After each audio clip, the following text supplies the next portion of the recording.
안녕하세요. 생각을 나누면서 심도 깊은 대화를 나눌 수 있는 콘텐츠 마리움 2회에 오신 여러분 환영합니다. 제가 전에 생각해보니까 1회 때 진행자인 저를 소개를 안 했더라고요. 그래서 제 소개 먼저 드리자면 저는 CUBS 64기 아나운서 전민준이고요. 오늘의 주제는 영상 제목에서도 보셨다시피 사랑입니다. 그리고 특히나 우리 20대의 사랑 이야기에 대해서 좀 심층적으로 이야기를 나눠볼까 하는데요. 저희와 함께 20대들의 사랑에 대해서 생각을 나눌 수 있는 아주 특별한 게스트를 오늘 모셨습니다. 충북대학교에서 심리학 과목, 그 중에서도 발달 심리학을 전공하셨고 현재 우리 학교에서 인기 교양 과목 중에 하나인 어른 심리여행 안내서라는 과목을 강의하고 계신 교수님인데요.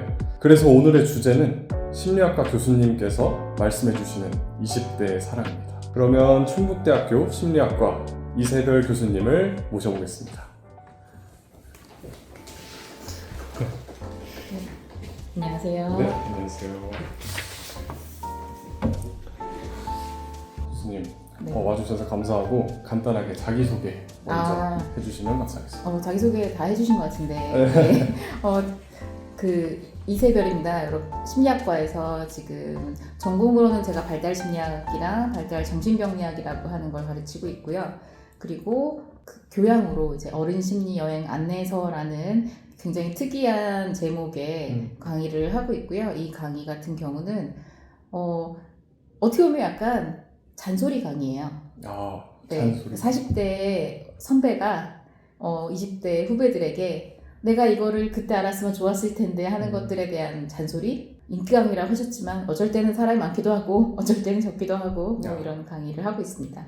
그러면은 이제 저희가 사전에 네. 보내드렸고 오늘 이야기 나눌 이야기에 대해서 이제 얘기를 해볼 텐데 일단 첫 번째 여쭤보고 싶은 건 이제 사람들이 보통 이상형이 뭐예요? 라는 질문 정말 많이 하잖아요. 근데 그 이상형이라는 게 어찌 보면 되게 막연한 느낌이거든요. 제가 느끼기엔. 그래서 혹시 이상형이라는 게 네. 개념적으로 존재를 하는 건가요? 이상형은 사실은 이제 발달 심리학자로서 얘기를 하면 자기가 되고 싶은 거 하고 굉장히 관련이 높아요.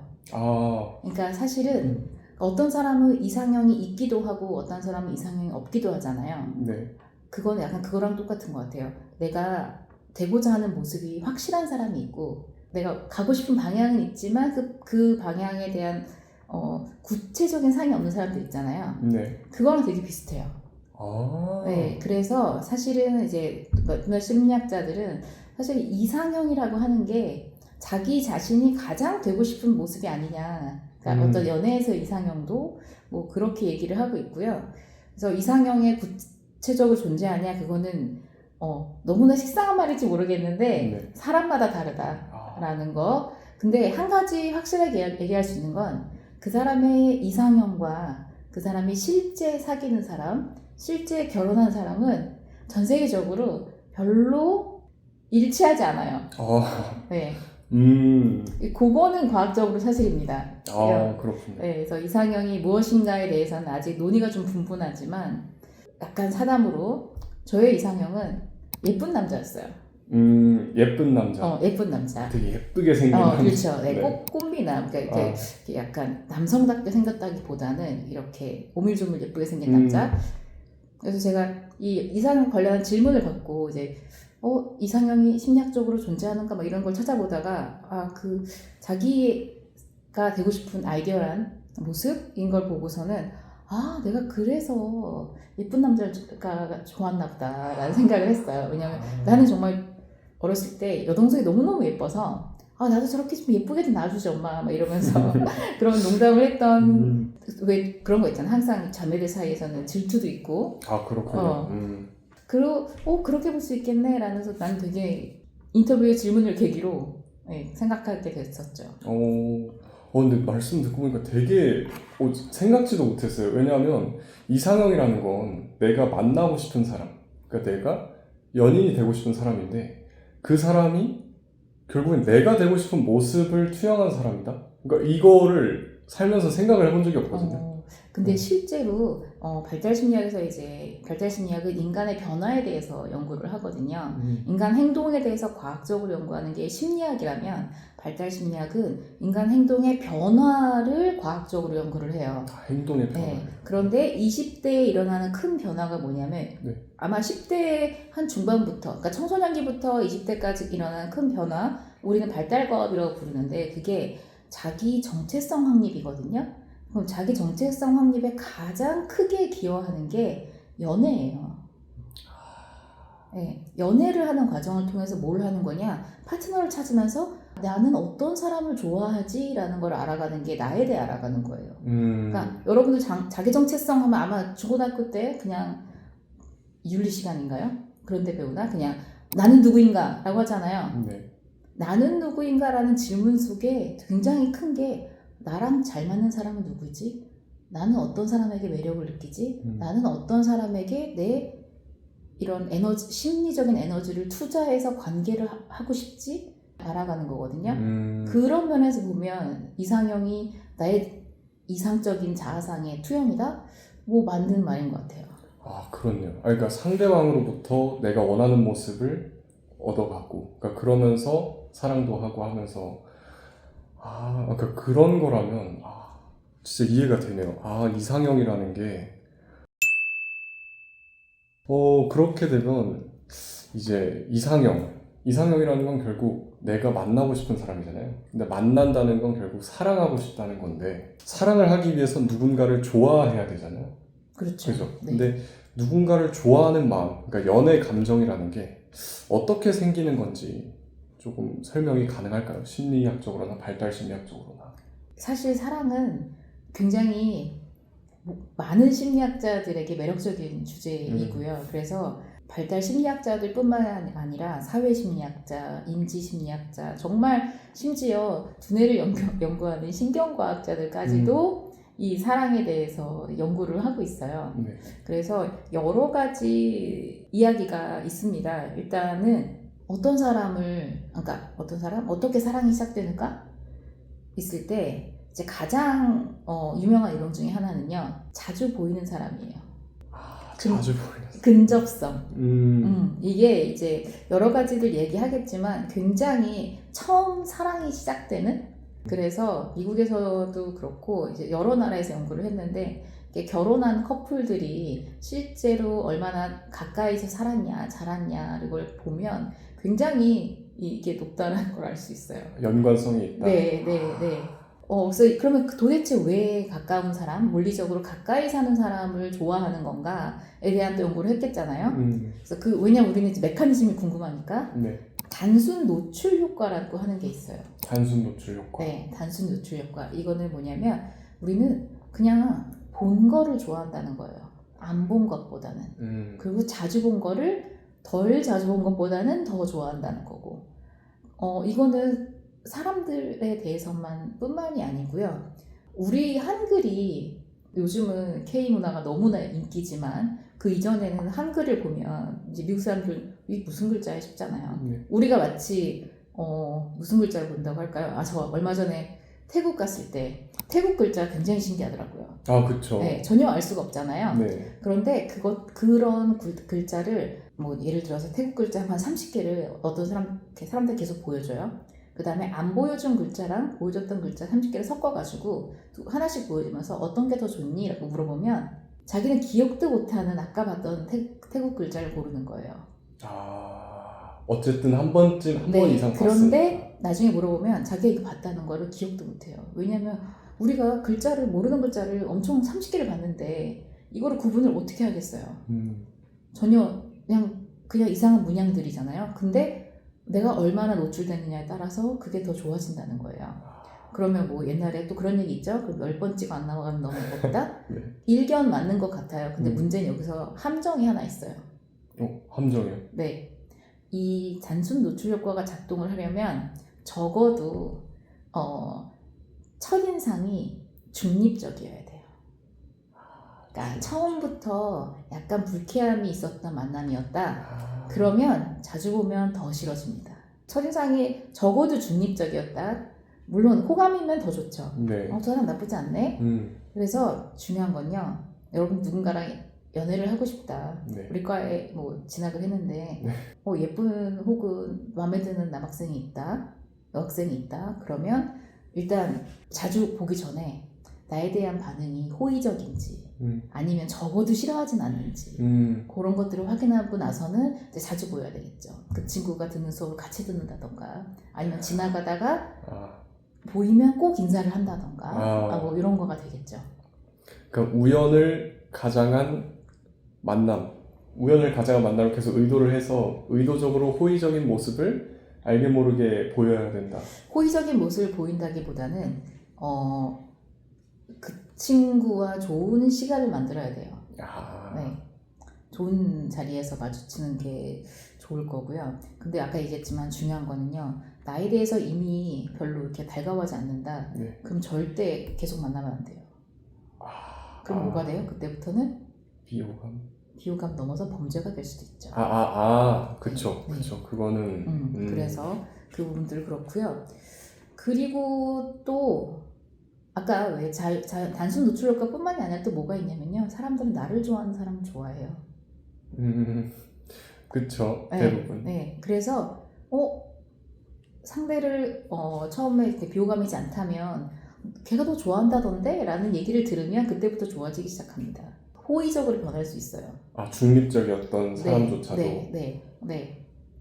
그래서 상호 호감의 법칙이라고도 얘기들 하고 아니면 이제 이게 약간 경제적인 법칙이에요. 내가 주니까 너도 준다라고 하는 거죠. 네, 그런 것도 있죠. 그럼 결국은 표현을 하라는 거죠. 대신 부담스럽지 않게. 그렇지. 그죠. 네. 그리고 여기서 말하는 거는 또 뭐냐면 상대방이 받아들이지 않는다고 하면 이제 그쪽의 선택이니까 존중을 해야 되겠죠. 그렇죠. 아무리 자기가 상대방이 마음에 들더라도 어느 정도 상대방의 마음이 확인이 되었으면, 그러니까 그것이 긍정적이지 않다는 게 확인이 됐으면 절제할 줄도 알아야. 내가 표현을 했는데 아니라고 한다면 표현의 방법이 잘못된 게 아니라 안타깝지만 우리는 서로 안 맞는 사이인 거예요. 되게 가슴 아픈 이야기.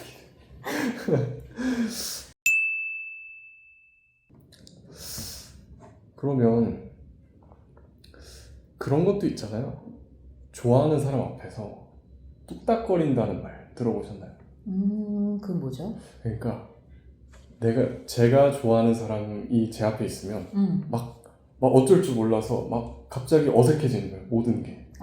모든 행동이 막 버벅거리게 되고 막 잘하던 말도 못하고 이렇게 되는데 이거 왜 그런 건가요? 그리고 이거를 좀 어떻게 해야 좀 그나마 덜 하게 할 수 있을까요? 이거는 너무 잘 보이고 싶어서 그렇죠. 완벽해 보이고 싶어서. 아까 내가 얘기했지만 관계에서 내가 너를 도와줄 수 있는 사람이야, 내가 너를 지지해 줄 수 있는 사람이야 라는 걸 보여주고 싶은데 그게 내가 완벽해야만 가능하다라고 생각해서 그런 게 아닌가 싶어요. 그런데 실제로 인간관계가 깊어지는 건요, 완벽한 사람하고 깊어지지 않아요. 완벽한 사람은 우리가 동경을 하죠. 동경을 하지 연애의 대상으로는 삼지 않거든요. 그래서 실제로 이제 내가 책을 가져온다고 잊어먹었구나. 네, 가트만 박사라고 이제 이 관계에 대한 연구를 정말 오랫동안 하신, 지금은 이제 은퇴하신 교수님이신데 이제 심리학 교수님이 계세요. 이분은 실제로는 커플 연구하시는 센터를 되게 오랫동안 운영을 해오셨는데, 이제 그분이 한 실험 중에 뭐가 있었냐면 얼마나 빨리 관계가 깊어지는 데 도움이 되는 것들이 무엇이냐, 그런 것들을 찾는 것 중에 하나였는데요. 이 사람들은 자기의 약한 모습을 공유하면서 관계가 더 깊어져요. 어떤 피상적인 친구 관계에서도 그러니까 학과 친구들도 있잖아요. 그냥 즐거울 때 만나는 사람들이 있고, 그런데 아까 얘기했지만 가까운 친구는 즐거울 때만 보는 게 아니라 힘들 때도 생각이 나죠. 그렇죠. 네, 그러면서 나의 약한 모습, 힘든 모습을 노출하는 거에 대해서 위험을 느끼지 않잖아요. 네. 오히려 지지받을 거라고 생각을 해서 만나지. 마찬가지로 실제로 여러분들이 누군가하고 특별한 관계가 되고 싶다면 나를 노출하는 게 필요해요. 자기를 노출하는 게. 난 이렇게 못난 사람이야라는 거를 그냥 뭐 다 보여줘라, 마음에 있는 얘기 다 해라, 요거는 아니고요. 피상적으로 좋을 때만 이야기해서는 절대 관계가 깊어질 수 없고, 나의 모습들을, 진정한 모습들을 나눌 수 있는 대화를 통해서 깊어지는데요. 그래서 이제 실제 실험이 있어요. 사람들 만나게 하는 거예요, 서로. 그래가지고 한 집단에게는 너는 어느 나라 가서 살고 싶니? 이런 거 물어봐요. 그 다음에 너 지난주에 뭐 했니? 네가 제일 좋아하는 아이스크림 뭐니? 이런 거 물어보는 거 끝난다면 그 다른 팀은 무슨 질문을 하냐면 니네 집에 지금 당장 불이 난다면 꼭 가지고 나올 물건 3가지만 얘기해봐. 왜 그거를 골랐니? 부터 시작을 해서 가장 깊이 내려가면 최근 한두 달 사이에 펑펑 울었던 경험이 있니? 왜 그랬니? 라는 거 물어봐요.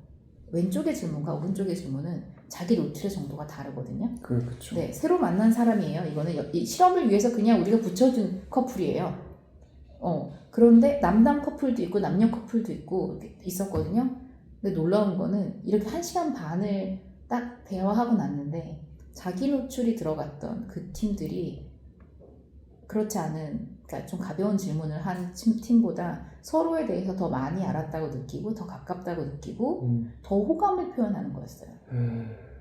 그래서 너무 완벽해 보이겠다는 욕심을 버리고 나 자신을 드러낼 수 있을 때 정말 그 사람하고 가까워질 거고요.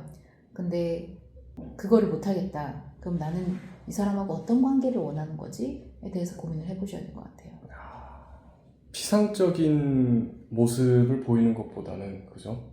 그리고 완벽한 모습을 보여야겠다, 이런 강박 때문에 툭닥거리는 거지, 사실 그냥 나 자신 있는 그대로 보여주다 보면 그럴 리가 없으니까, 그죠?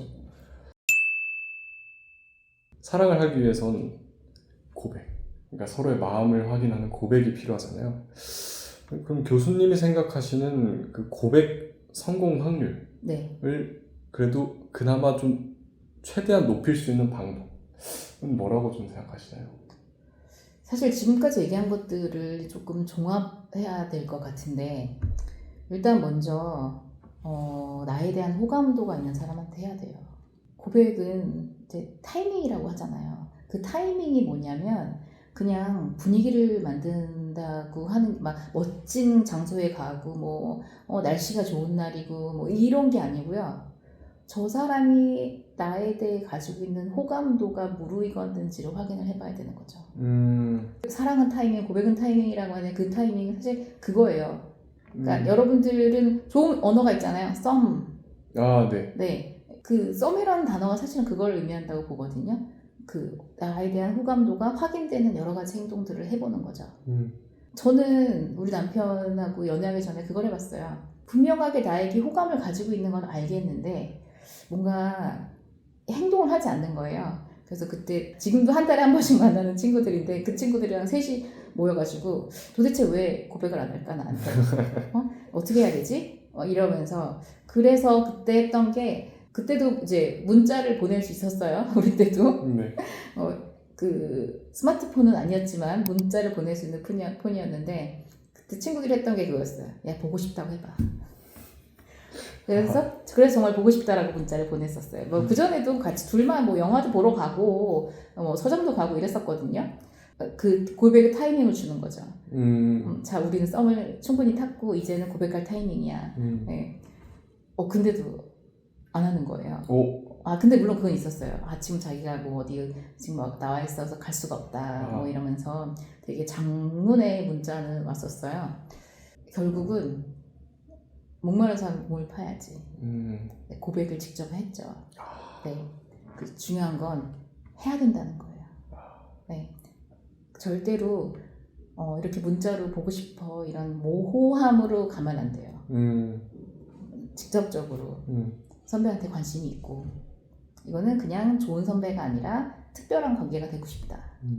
그러니까 그렇게 되기 위해서는 어쨌든 이전에 쌓아놓았던 것들이 있어야, 그렇죠. 그리고 그렇게 해서 어느 정도 서로가 확인이 되어 있고 할 때 이제 그런 상황이 됐을 때 애매모호하게 하지 말고 확실하게 네, 해야. 문자 같은 걸로 하지 말고 아, 만나서 두렵지만 두려움을 극복해야 미인을 얻는 거예요. 아, 그래서 미인을 얻었습니다.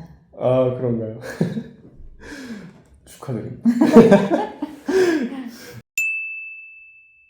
그러면 그렇게 고백을 해서 성공을 해서 그렇게 연인 관계가 되면 이제 사랑을 하게 되잖아요. 그러면은 이제 뭐 아동도 발달하는 단계가 있고 그리고 도덕도 발달하는 단계가 그렇죠. 있다고 알려져 있는 것처럼 사랑에도 발달 단계가 있다 생각하시나요?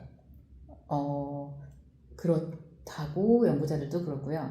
제 개인적인 경험도 그런 것 같아요. 네, 일단은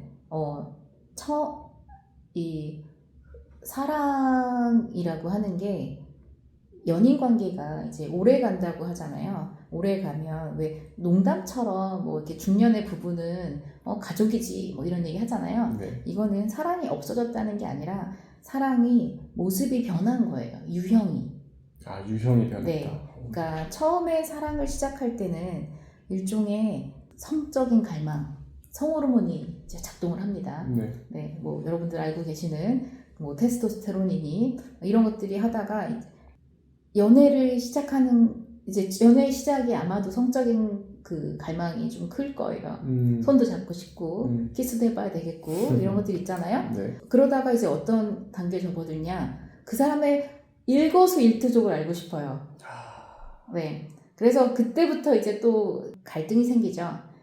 매일같이 문자하면 바로 답해야 되는데 안 오고 막 이러면 이제 그때부터 갈등이 생기는데 그게 약간 좀 두 번째 사랑의 단계인 것 같아요. 그래서 실제로 헬렌 피셔라고 아까 제가 왜 사랑에 대해서 뇌신경과학자도 연구한다 그랬잖아요. 그분이 요걸 하시는데 이제 호르몬과 관련해가지고 두 번째 때는 그 사람을 만나면 도파민이 나오는 거예요. 도파민은 뭐예요? 우리가 뭔가 중독되고 기분 좋을 때 나오는 호르몬들이잖아요. 그것들이 이제 두뇌에서 작동을 하면 신경 전달 물질이라고 하거든요. 보상 체계가 작동을 하는 거죠. 그래서 그 사람만 보면 좋고 안 보면 그럼 어떻게 해서 이제 중독이 됐기 때문에 계속 찾겠죠. 그렇죠. 네. 찾게 되고 안 보면 이제 또 화가 나기도 하고 집착도. 그렇죠. 싸우기도 하고 왜냐 그 정도가 또 사람마다 다르잖아요. 그러다 보니까 이제 근데 그 단계도 지나가면 애착의 단계라고 해요. 그러니까 사실은 뭐 중년 부부는 우정 같은 거지라고 하는 말이, 그러니까 우리가 희화화해서 얘기를 하지만 정확하게 사랑의 본질을 잡고 있다고 생각을 해요. 사랑이 이렇게 그 장기적으로 발전을 하면 애착 단계로 갈 수밖에 없고요. 그래서 처음 시작할 때처럼 막 보자마자 성적인 흥분이 오르거나 아니면 뭐 키스를 하고 싶거나 이런 게 하진 않지만, 그리고 매일매일 보지 않으면 혹은 문자에 답을 바로 주지 않으면 나를 안 사랑하는 거야? 는 아니지만 이제는 동반자적 관계가 되는 거죠. 내가 어려움에 처했을 때 가장 먼저 전화하고 기쁨이 했을 때 가장 먼저 축하해주고 싶고 요런 단계, 요게 이제 애착의 단계라고 볼 수 있고요. 그렇다면 이제 또 그럼 이런 단계는요 그냥 생기진 않아요. 그냥 자연스럽게 간다기보다는 이런 단계들도 어떤 노력을 통해서 이제 유지를 하게 되는 거고요. 그리고 사랑의 종착점이 애착은 아니에요. 그러니까 이렇게 변화해 가긴 하지만 이게 이렇게 선형적으로 자 이렇게 쭉 애착 갔어 끝 아니 혹은 애착만 쭉은 아니에요. 이 애착의 단계에서도 다시 어떤 끌림의 단계, 그러니까 연락하고 싶고 뭐 성적인 갈망의 단계도 다시 갈 수 있어요. 네, 왜냐하면 인간은 지루한 걸 싫어해요. 사람들은 타고나기를 똑같은 거 계속하면 싫어하거든요. 그래서 관계가 오래 가려면 우리가 이제 애착의 단계에 접어들었다고 할지라도 또 둘이 노력을 해야 되는 거예요. 어떤 둘만의 시간을 갖는다던가. 여러분들하고는 조금 많이 먼 얘기겠지만 그래도 뭐 한 3, 4년 연애한 커플들은 약간 그런 느낌 가질 수 있어요. 그러면 옛날에 했던 걸 되살려서 새로운 것들을 같이 해보는 거예요. 그래서 떨림을 또 이제 외부적으로 경험을 하는 거지. 그래서 뭐 연애 3년 차 됐는데 조금 모든 것들이 너무 일상처럼 같이 밥 먹고 뭐 같이 공부하러 가고 그런다. 그럼 이번 여름방학 때는 같이 서핑을 배워보는 거죠. 아, 완전 새로운 거. 그렇죠. 아, 네, 그러면서 중요한 거 잘하네 못하네가 아니라 아우 열심히 하고 있네 이제 지지해주고 이런 관계를 통해 이런 새로운 것들을 배우면서 실제로 관계가 이렇게 쌓인 곡선이라고 할까요? 왔다 갔다 하면서 이렇게 주기적으로. 발달을 하게 되는 거죠. 그러면은 결국엔 사랑의 발달이라는 건 말 그대로 단계별로 이렇게 옮겨가고 하지만 어느 한 상태에 정착하는 것은 또 아니다. 정착하게 되면 사실 관계가 오래 못 가요. 야, 그러면 거기서 이제 얘기했잖아. 인간은 지루한 걸 싫어한다고. 네, 태어난 지 2주밖에 안 된 아이도 똑같은 거 계속 보여주면 싫어해요. 네, 애기들도. 그 어른들은 이제 더 그렇죠. 네. 그래서 그렇게 된다 그러면 내가 이 사람이 정말 소중하고 이 사람과의 관계를 계속 유지하고 싶다. 그럼 이제 둘이 같이 논의를 하는 거죠. 뭔가 새로운 걸 좀 재밌는 걸 해볼까 같이. 그렇게 하면 확실히 더 오래오래 행복할 수도 있겠네요. 그렇죠. 네. 지금 말씀해주신 얘기가 다음 질문에도 굉장히 중요한 핵심이 될 것 같은데 네. 그런 말이 있잖아요. 사랑의 유효기간은 네, 이런 말 들어요. 네네네 많이 듣죠. 네. 평균적으로 뭐 6개월에서 네. 2년이다 이런 말이 있는데 네. 그러면 교수님께서도 사랑의 유효기간이 있다라고 생각을 하시나요? 그거는 아까 헬렌 피셔 박사님 얘기를 했잖아요. 그 유효기간은 그 갈망의 단계까지의 그 기간인 것 같아요. 사람들이 얘기하는. 갈망의 단계. 네. 뭔가 그 사람을 보고 만나고 이랬을 때 그 도파민, 아드레날린 이런 그 흥분되게 하는 그런 그러니까 각성되게 하는 그런 호르몬하고 관련된 그런 단계가 딱 6에서 12개월, 2년. 긴 사람은 2년, 짧은 사람은 6개월. 네, 그거거든요. 네, 그래서 아마 거기까지만을 많은 사람들이 사랑이라고 생각을 하는 것 같아요. 그런데 이 두 사람의 관계에서 사랑이라고 하는 게 거기만 있는 게 아니거든요. 아까 애착이라고 얘기를 했잖아요. 네. 자, 애착이라고 하는 게 발달 심리학에서 굉장히 중요한 개념이에요. 애착은 영어로는 attachment거든요. attach는 뭐예요? 갖다 붙어 있는 거죠. 네, 들러붙어 있는 거. 이 들러붙어 있는 게 인간에게 굉장히 커다란 생존을 도와주는 그런 행동이었거든요. 언제 들러붙냐면 불안할 때 가서 들러붙어요. 그쵸. 그리고 위안을 받죠. 네. 그리고 또 아기들이요. 이제 우리가 처음 애착을 형성하는 게 엄마랑 형성을 하게 되거든요. 그때도 애착을 통해서 얻는 게 또 뭐가 있냐면 지금 이렇게 불안한데 불안을 이렇게 약화시켜 주는 거. 그 두 번째는 뭐냐면 내가 새로운 곳을 가면 나의 애착 대상이 옆에 있잖아요. 그럼 내가 탐색을 할 수가 있어요. 아기들이. 그래서 여러분들의 이 관계에서 여러분들의 이 연애 관계가 애착의 상태에 있다라는 거는 사랑의 열정이 사라진 게 아니고요. 나는 이 관계가 있기 때문에 세상 그 어떤 풍파도 혹은 새로운 곳도 두려워하지 않고 탐색해 볼 수 있는 거죠. 이제 애착이라고 하는 게 이제 물론 이제 이 나이 되면 그렇게까지 가지만 어쨌든 간에 3년, 4년 된 이 건강한 애착 관계는 서로를 하여금 어려운 일을 헤쳐나갈 수 있게 하고 새로운 일을 도전하는데 안전기지 역할을 해줄 수가 있는 거죠. 그러면 어쩌면 제가 질문으로 드렸던 그 사람들이 얘기하는 사랑의 유효기간이라는 건 사람들이 생각하는 그런 되게 짜릿짜릿한 연애, 그러니까 항상 보고 싶고 그러니까 이런 거에 대한 유효기간인 거지. 네.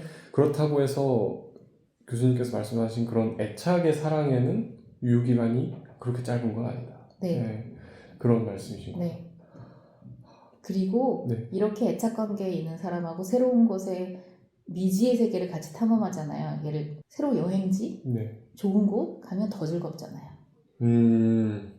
그쵸.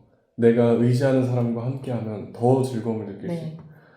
그럼 어찌 보면 그냥 사랑의 유효기간 이거는 제가 언제든 썼다 지웠다 할 수 있는 계속 연장할 수 있는 거라 생각.